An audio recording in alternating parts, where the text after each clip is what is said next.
നമസ്കാരം. പണ്ടത്തെ പോലെയല്ല ഇപ്പോൾ ഗുരുവായൂർ ക്ഷേത്രത്തിന്റെ സ്ഥിതി എന്ന് പറയുന്നത്. കാരണം ഇപ്പോൾ നിരീശ്വരവാദികളായ ഒരു കൂട്ടം CPM അംഗങ്ങൾ ഗുരുവായൂർ ക്ഷേത്രത്തിന്റെ ഭരണങ്ങൾ ഏറ്റെടുത്തിരിക്കുകയാണ്. നമുക്കറിയാം, ശബരിമലയിൽ നിരീശ്വരവാദികളായ CPMകാർ ശബരിമലയുടെ ഭരണം ഏറ്റെടുക്കാൻ തുടങ്ങിയപ്പോൾ എന്താണ് സംഭവിച്ചതെന്ന്. എല്ലാ സ്വർണങ്ങളും എല്ലാം വില കൂടിയ പഞ്ചലോക വിഗ്രഹങ്ങൾ അടക്കം ഇവർ അടിച്ചു മാറ്റി കൊണ്ടുപോയി അന്യസംസ്ഥാനത്ത് കൊണ്ടുപോയി വിറ്റു.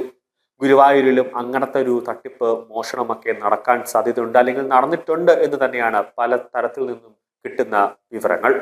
അത് ഹൈക്കോടതി ഒരു സ്വതന്ത്രമായ ഒരു അന്വേഷണം പ്രഖ്യാപിച്ചാൽ ശബരിമലയെ കാട്ടി വലിയ രീതിയിലുള്ള ഒരു തട്ടിപ്പ് ഗുരുവായൂർ ക്ഷേത്രത്തിൽ നിന്നും ഓരോ ദിവസവും പുറത്തേക്ക് വരുമെന്ന കാര്യത്തിൽ യാതൊരു സംശയവുമില്ല. വർഷങ്ങളായി ഗുരുവായൂർ ക്ഷേത്രത്തിൽ ആചരിച്ചു വരുന്ന പല കീഴ്വഴക്കങ്ങളും തന്ത്രിയുടെ നേതൃത്വത്തിലും തന്ത്രി ഭരണസമിതിയും കൂടെ ചേർന്നുകൊണ്ട് അട്ടിമറിക്കപ്പെട്ടതെല്ലാം നമ്മൾ കണ്ടതാണ്. അവസാനം ഹൈക്കോടതി തന്നെ വടിയെടുത്ത് കർശനമായ നിരീക്ഷണത്തിൽ, കർശനമായ മേൽനോട്ടത്തിൽ ഇപ്പോൾ ഗുരുവായൂർ ക്ഷേത്രം പ്രവർത്തിക്കുന്നത് കൊണ്ട് തന്നെ വലിയ പ്രശ്നങ്ങളില്ല എങ്കിലും ഭക്തജനങ്ങൾക്ക് വലിയ രീതിയിലുള്ള ബുദ്ധിമുട്ടുകളുണ്ട്. കാരണം ഭരണസമിതി അംഗങ്ങൾ, അതായത് CPIയുടെയും CPMന്റെയും ഒക്കെ ലെറ്ററുകൾ കൊണ്ട് അവിടെ തൊഴാൻ വരുന്നവർക്ക് മാത്രം, അതായത് VIPകൾക്കും VVIPകൾക്കും മാത്രം വലിയ രീതിയിലുള്ള മുൻഗണന കൊടുക്കുമ്പോൾ അവിടെ ഭക്തജനങ്ങൾ മണിക്കൂറോളം ക്യൂ നിന്ന് കഷ്ടപ്പെടുന്നു, തളരുന്നു, ബോധം കെട്ട് വീഴുന്ന ഒരു അവസ്ഥയിലേക്ക് ഗുരുവായൂർ ക്ഷേത്രം മാറുന്നു. അതിൽ ഒരു തരത്തിലുമുള്ള പ്രത്യേക പ്ലാനിങ്ങോ അല്ലെങ്കിൽ പ്രീ പ്ലാനിങ്ങോ ഒന്നും ഇല്ലാതെ തന്നെ അവിടുത്തെ ഭരണസമിതിയും അതോടൊപ്പം തന്നെ ഗുണ്ടകളെ പോലെ പെരുമാറുന്ന ഭരണസമിതി, ദേവസ്വം, ഗുരുവായൂർ ദേവസ്വം ബോർഡിലെ ഈ ദേവസ്വം ജീവനക്കാരാണ് വലിയ രീതിയിൽ ഒരു പ്രശ്നങ്ങൾ സൃഷ്ടിക്കുന്നത്.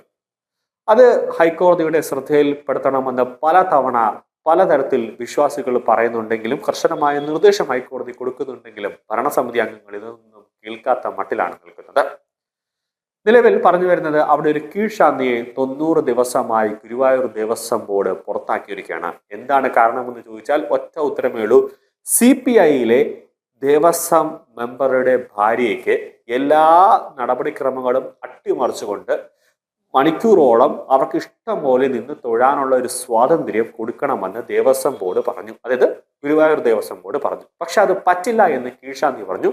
അവർക്ക് കൃത്യമായ സമയത്തിൽ ആ ഗുരുവായൂരപ്പന് നിവേദിക്കാനായിട്ട് ഗുരുവായൂരപ്പന്റെ മുന്നിലേക്ക് വെച്ചിട്ട് നട അടയ്ക്കുന്ന ഒരു പ്രക്രിയ അല്ലെങ്കിൽ ഒരു ചടങ്ങെല്ലാ കാലത്തും ഉണ്ട്. അത് അടച്ചത് CPIയിലെ ദേവസ്വം ബോർഡിന്റെ മെമ്പർക്ക് ഇഷ്ടപ്പെട്ടില്ല. അത് ഭാര്യയെ അപമാനിക്കുന്നു എന്ന തുല്യത്തിൽ അദ്ദേഹം ചെന്ന് ഗുരുവായൂർ ദേവസ്വം ബോർഡിലെ ഭരണസമിതി അംഗങ്ങളോട് പറഞ്ഞു, നിരീശ്വരവാദികൾക്ക് എന്തുമാകാലോ, അതാണ് ഇപ്പോൾ പ്രശ്നം. അതിന്റെ വിശദാംശങ്ങളിലേക്ക് പോകുമ്പോൾ, ഗുരുവായൂർ ക്ഷേത്രത്തിൽ പുലർച്ചെ 3-ന് നായികമണി 3 അടിച്ചാൽ നിർമാല്യത്തിന് നട തുറക്കും.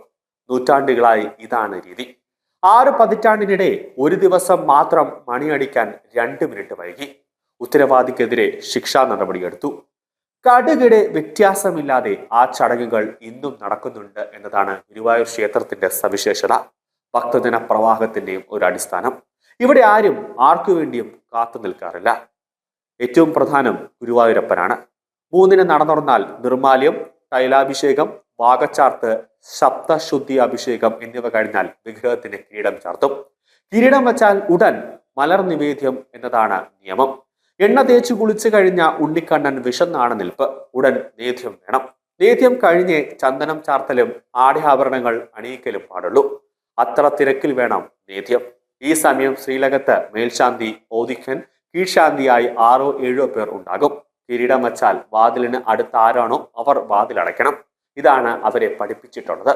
പുറത്ത് ആളുണ്ടോ എന്നത് നോക്കേണ്ടതില്ല, വാതിലടച്ചോണം.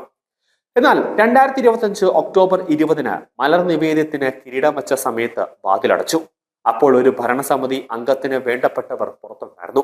CPM പ്രതിനിധിയായ KP വിശ്വനാഥൻ എന്ന ദേവസ്വം മെമ്പറുടെ ഭാര്യ നിർമാല്യം തൊഴാൻ വന്നപ്പോൾ ശ്രീകോവിൽ അടച്ച നിലയിൽ ആയതിനെ തുടർന്നാണ് നടപടി. സംഭവത്തെ തുടർന്ന് ഭാര്യയ്ക്ക് ഉണ്ടായ വിഷമത്തിൽ കീഴ്ശാന്തിക്കെതിരെ ദേവസ്വം മെമ്പർ പരാതി നൽകി. ഇതിനെ തുടർന്നാണ് ഗുരുവായൂർ ക്ഷേത്രത്തിലെ കീഴ്ശാന്തിയായ രാമൻ നമ്പൂതിരിയെ സസ്പെൻഡ് ചെയ്തുകൊണ്ട് ദേവസ്വം വകുപ്പ് ഒരു ഉത്തരവിട്ടത്. അങ്ങനെ അദ്ദേഹത്തെ പട്ടിണിക്കിടുകയും ചെയ്തു. മെമ്പർ വിഷയം ഭരണസമിതിയിലേക്ക് എത്തിച്ചു. 55 കൊല്ലമായി ക്ഷേത്രത്തിൽ ജോലി ചെയ്യുന്ന രാമൻ നമ്പൂതിരിയെ സസ്പെൻഡ് ചെയ്തു. ഇന്ന് 99 ദിവസം കഴിഞ്ഞു. കീഴ്ശാന്തിക്കാർക്ക് അനുവദിക്കാറുള്ള പ്രത്യേക വഴിയിലൂടെ അദ്ദേഹത്തെ തൊഴാൻ വിടരുതെന്ന നിർദ്ദേശവും നൽകി. ശമ്പളമില്ല, നെയ്തിയച്ചോറില്ല, ഗുരുവായൂരപ്പനെ തൊടാൻ വിടുന്നില്ല.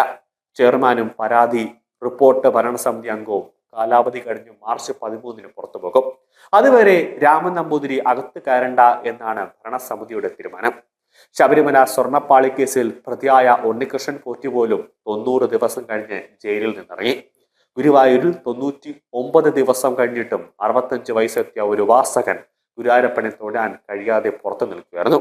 ആ കീഴ്ശാന്തിക്ക് കോടിക്കണക്കിന് രൂപ വരുമാനം സമ്പാദിച്ചിരുന്നുവെങ്കിൽ, അതായത് തന്ത്രിയെ പോലെ കോടിക്കണക്കിന് രൂപയുടെയൊക്കെ വരുമാനം ഉണ്ടായിരുന്നുവെങ്കിൽ പണം വാരി ഗുരുവായൂർ ദേവസ്വം ബോർഡിലെ ഭരണസമിതി അംഗത്തിന്റെ മുഖത്തേക്ക് വലിച്ചെറിഞ്ഞാൽ വെഞ്ചാമരം വീശി അദ്ദേഹത്തെ ആനയിച്ചുകൊണ്ട് തൊഴിപ്പിക്കുമായിരുന്നു. കാരണം പൈസയിൽ ഓടുന്ന ഒരു ക്ഷേത്രമാണ് ഗുരുവായൂർ ക്ഷേത്രം. അത് ഭരണസമിതി അംഗങ്ങൾ, നിരീശ്വരവാദികളായ ഭരണസമിതി അംഗങ്ങൾ എന്ന് ഗുരുവായൂർ ക്ഷേത്രത്തിൽ കാലുകുത്തിയോ അന്ന് പണം കൊടുത്ത് ദൈവത്തെ വിലക്ക് വാങ്ങുന്ന ഒരു വസ്തുവാക്കി ഇവരെല്ലാവരും മാറ്റി. അതാണ് ശബരിമലയിൽ കണ്ടത്. ദേവസ്വം ബോർഡ് ഭരിക്കുന്ന പ്രധാന ക്ഷേത്രങ്ങളെല്ലാം അത് തന്നെയാണ് കണ്ടത്. ഇല്ലാത്ത പൂജയുടെ പേര് പറഞ്ഞ് ഹിന്ദുക്കളെ എല്ലാം തന്നെ ചാക്കിട്ട് പിടിക്കുന്നു ഈ ബ്രാഹ്മണന്മാരായ ചില നമ്പൂതിരിമാർ. ഇതാണ് ഗുരുവായൂർ ക്ഷേത്രത്തിലും ഉൾപ്പെടെ കേരളത്തിലെ പല ക്ഷേത്രങ്ങളിലും നടന്നുകൊണ്ടിരിക്കുന്നത്. കാരണം ഈ നമ്പൂതിരിമാർക്കെല്ലാം പണമാണ് വലുത്, അല്ലാതെ വിശ്വാസവും ചെയ്യുന്ന ജോലിയോടുള്ള കൂറും നന്മയും ഒന്നുമല്ല. പണം, അതാണ് ഇവർക്ക് ഏറ്റവും കൂടുതൽ ആവശ്യം.